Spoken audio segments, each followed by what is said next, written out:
Halo semuanya, berikut ini adalah kerawanan yang bisa saja muncul pada tahapan pencocokan dan penelitian atau coklit oleh Pantarlih pada saat tahapan coklit pemilu tahun 2024. Ikuti videonya.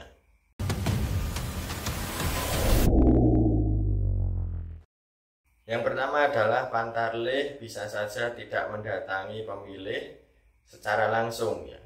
Nah ini tentu ada beberapa alasan. Misalnya adalah alasan Pantarlih itu sudah menganggap tahu di mana keberadaan pemilih di wilayah kerjanya itu. Nah ini merupakan alasan-alasan yang sebenarnya tidak boleh dilakukan dalam kegiatan pencocokan dan penelitian daftar pemilih.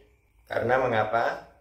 Tentu sesuai peraturan perundang-undangan bahwa Pantarlih itu harus mendatangi secara langsung kepada pemilih. Tentu Pantarlih itu harus mendatangi secara langsung kepada pemilih yang harus dilakukan penelitian dan pencocokan data itu. Nah tentu secara langsung ini di dalam regulasi KPU juga diatur bahwa bisa menggunakan media teknologi ya. Tetapi tetap saja itu adalah langsung, tidak bisa dikerjakan tanpa verifikasi secara langsung. Kedua, Pantarlih itu menggunakan jasa pihak lain dalam melaksanakan coklit. Nah ini bisa saja berpotensi ya, Pantarlih itu malas melaksanakan tugas di lapangan. Nah, dengan menggunakan jasa pihak lain ini tentu otomatis yang menempelkan stiker di rumah-rumah yang telah dicoklit itu adalah bukan Pantarlih, tetapi orang atau jasa yang disewa Pantarlih itu. Nah, ini tentu sangat tidak boleh sekali dan menyalahi peraturan perundang-undangan. Nah, ini potensi yang bisa saja terjadi semacam itu. Kemudian yang nomor 3, Pantarlih itu bisa saja tidak menindaklanjuti masukan atau tanggapan masyarakat ya terkait pemenuhan hak untuk memilih. Misalnya ada masyarakat yang menyampaikan kepada Pantarlih bahwa namanya belum terdaftar dalam daftar coklit, tetapi dia sudah mempunyai hak pilih, lalu dia tidak didata oleh Pantarlih. Nah ini bisa saja Pantarlih itu tidak menanggapi masukan atau tanggapan masyarakat. Nah ini tentu rekan-rekan PKD harus perhatikan ini, karena tanggapan masyarakat atau masukan masyarakat itu bisa menjadikan rekan-rekan PKD itu sebagai temuan rekan-rekan ya, sebagai bahan untuk nanti disampaikan kepada PPS. Ini adalah temuan yang rekan-rekan peroleh di lapangan. Nah untuk yang poin 3 ini, tidak menindaklanjuti masukan atau tanggapan masyarakat ini tentu berhubungan dengan hilangnya hak pilih seseorang yang seharusnya itu bisa diakomodir ya. Nah ini bisa saja berpotensi mendapat sanksi pidana penyelenggara pemilunya. Tentu ini sudah diatur dalam Undang-Undang Nomor 7 Tahun 2017 tentang Pemilihan Umum. Nah, sanksi pidananya ada di sana, sudah saya buatkan videonya di link di sini. Bisa rekan-rekan buka dan ikuti videonya. Lalu selanjutnya adalah Pantarlih itu tidak mencoret pemilih yang TMS, seperti pemilih yang meninggal dunia, dengan dibuktikan dengan surat atau surat kematian atau dokumen lainnya. Pemilih ganda berubah status dari sipil menjadi TNI Polri, lalu kemudian belum genap 17 tahun dan belum pernah kawin.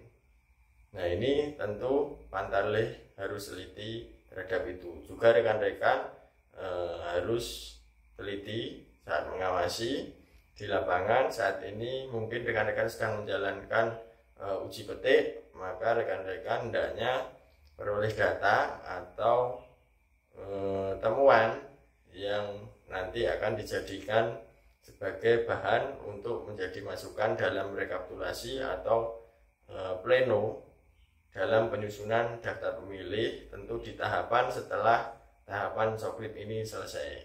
Kemudian selanjutnya Pantarlih tidak mencatat pemilih yang MS. Nah ini bisa saja kebalikannya yang tadi ya. Ini yang Pantarlih tidak mencatat pemilih yang memenuhi syarat sebagai pemilih atau sudah memiliki hak pilih. Misalnya ada dalam satu keluarga terdapat satu anggota keluarga yang sudah di atas 17 tahun.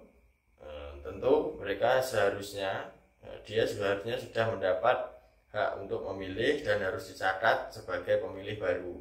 Nah itu, tetapi Pantarlih tidak mencatatnya, hanya mencatat anggota keluarga yang lain di KK itu selain pemilih baru itu. Nah itu tentu menjadi hal yang penting harus diperhatikan. Kemudian selanjutnya Pantarlih itu tidak menempelkan stiker coklit untuk setiap satu KK setelah dilakukan coklit. Nah ini pada saat rekan-rekan melakukan uji petik, yang harus dilakukan adalah tentu supaya rekan-rekan itu mendapat hasil data atau temuan di lapangan, itu rekan-rekan harus perhatikan di rumah-rumah warga itu apakah sudah tertempel stiker atau belum. Nah kalau belum tertempel stiker di depan rumahnya, itu bisa jadi belum dicoklit oleh Pantarlih, atau memang sudah dicoklit tetapi tidak ditempeli stiker oleh Pantarlih. Nah ini saat uji petik perlu rekan-rekan datangi rumah tersebut dan ditanya kepada anggota keluarga yang ada di rumah tersebut untuk kemudian diwawancara apakah sudah dicoklit oleh Pantarlih atau belum. Nah kalau itu ternyata sudah dicoklit oleh Pantarlih tetapi di rumahnya tidak ditempel stiker, maka ini menjadi temuan rekan-rekan pengawas kelurahan atau desa. Nah itu perlu rekan-rekan catat dan sampaikan kepada jajaran Panwascam. Kemudian selanjutnya adalah Pantarlih itu bisa saja tidak menindaklanjuti rekomendasi dari pengawas pemilu atau PKD.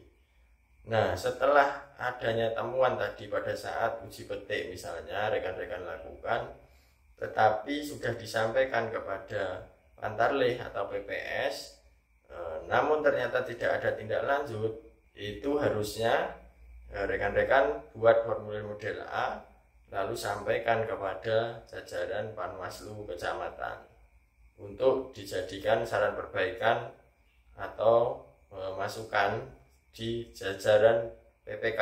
Kira-kira itu rekan-rekan soal kerawanan pencocokan penelitian atau coklit Pantarlih di lapangan. Semoga video ini bermanfaat untuk menjadi gambaran rekan-rekan sekalian mengawasi tahapan ini.